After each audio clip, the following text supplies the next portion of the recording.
Hey there! Ready to prove you're a tech English master? Today we're testing your knowledge with some seriously tricky questions about technology. But here's the twist. Some of the answers might completely shock you. We're talking real facts, weird language quirks, and things tech companies don't want you to know.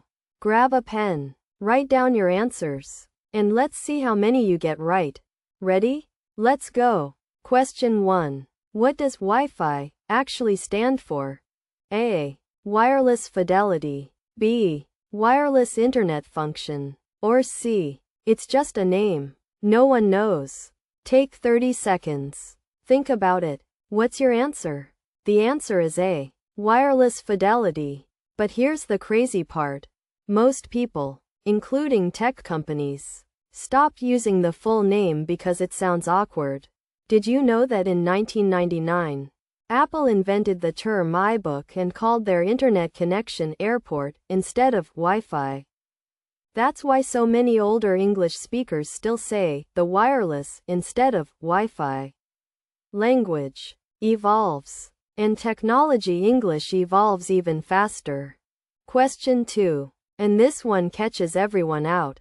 When someone says, store your files in the cloud, where are those files actually stored? A. In actual clouds using satellites. B. On servers in data centers somewhere on Earth. Or C. In a magical internet dimension? You've got 45 seconds.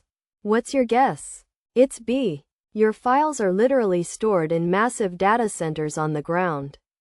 The term cloud is actually a metaphor.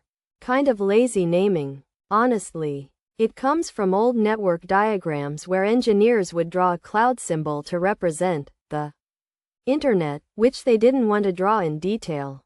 So basically, the cloud is just a pretty word for someone else's computer.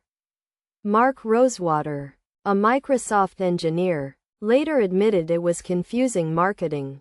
Even native speakers get this wrong. Final question. You probably use apps every day. But here's the challenge. Where did this word originate? A. It's short for application software from the 1980s.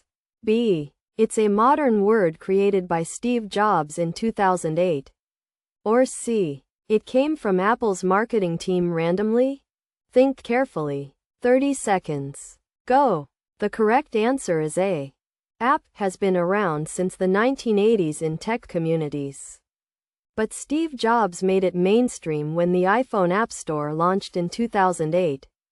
Now here's what's wild. Jobs actually borrowed this from IBM, which called their small programs applications in the 70s.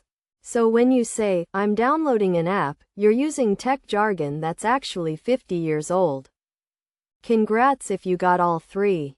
You're officially dangerous at tech conversations. Got 2? You're solid. 1? Don't worry. Now you've got amazing party facts to impress people.